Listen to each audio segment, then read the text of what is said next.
Good morning. Good morning. Please be seated. I'd like to open with a quote from Thomas Troger, a poet. May we, O God, by grace believe, and thus the risen Christ receive, whose raw and printed palms reach out and beckon Thomas from his doubt.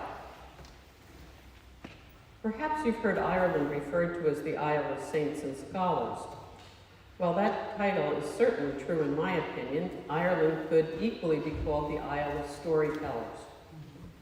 Most Irish people love a good story. A good story has lots of detail, rich, thick descriptions that would put Dickens to shame, and a touch of humor, no matter the seriousness or sadness of the tale. Facts are not as important as drawing the listener into the saga and making them feel that they were there or wish they had been. So embellishment is expected. The Irish language was initially an oral language. Primitive Irish, written in Oma inscriptions, appeared in the 3rd or 4th century CE. So a keeper of the oral history of the clans and the deeds of the chieftains was important. Some chieftains retained a storyteller as part of their household staff. From this beginning, we have the development of the Shanachie, the traditional Irish storyteller or historian. The literal translation of Shanachie from the Irish Gaelic is the bearer of old lore. While not necessarily a defined role, most Irish families will have their own Shanachie, someone who is in charge of remembering the family history and all the funny stories that just seem to emerge in large extended Irish families. In my family growing up, that role initially was fulfilled by my great-aunt Betty Halpin Keenan, my paternal grandmother's older sister. While my grandmother was quiet, somewhat reserved, but a good observer, Aunt Betty was outgoing, funny, and an amazing storyteller. She loved a big family party, a good card game, and a cold beer. But her stories from Ireland of banshees, fairies, giant swans that carried children to Tirnanog, and murdering wolfhounds were not always the best subject for children prior to bedtime. Those were the nights that you slept with a nightlight, trying to discern the dangers in the shadows and creaking floorboards.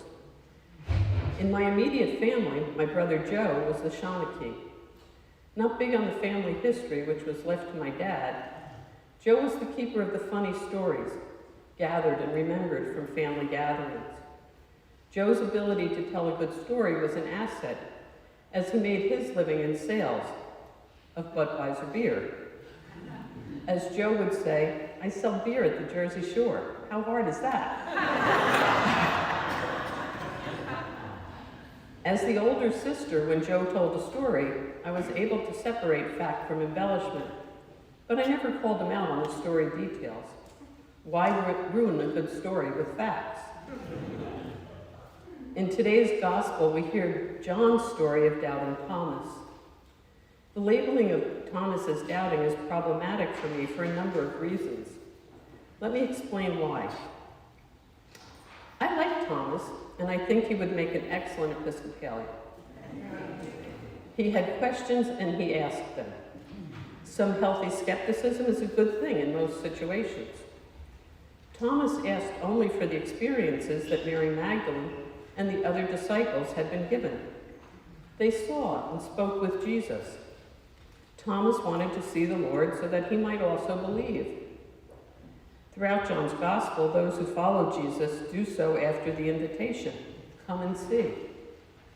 Thomas chose not to believe blindly. He wanted to understand in his own way. He wanted to see and then come to believe. We don't know if Thomas was present when Mary Magdalene delivered her good news to the disciples that she had seen and spoken to Jesus, and was now delivering a message to them from him.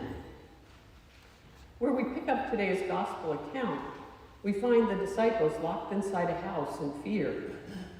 They hide in fear, once again not understanding the significance of the event that has been told to them. And once again, Jesus does not give up on them, but meets them where they are, offering peace in place of their fear when he appears to them.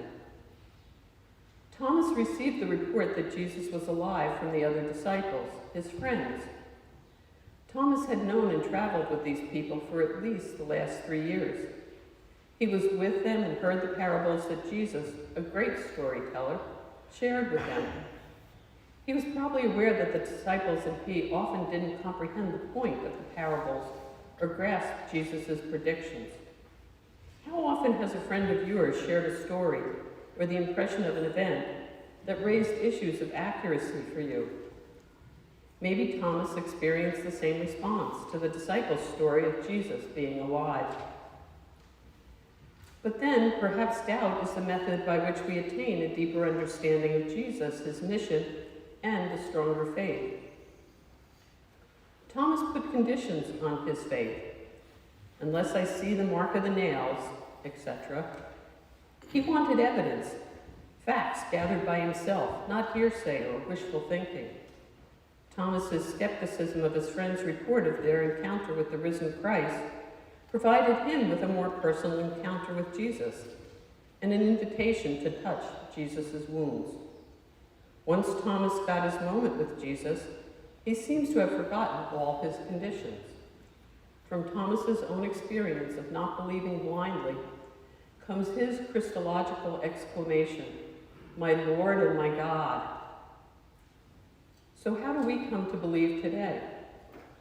Thomas made his confession of faith in Jesus, and in today's gospel testifies to us. How do we receive Thomas's exclamation of belief in Jesus? Do we believe blindly, or do we seek our own encounter or experience with Jesus that moves us to deeper faith? Through prayer, scripture reading, and discussion with others, Jesus continues to show up for us, the believers who have not seen. In the Eucharist, we are invited to experience the presence of Jesus in a special way. It is okay to doubt sometimes, as we have been promised that Jesus will keep showing up for us when we call out to him, because we trust that he wants us also to come and see.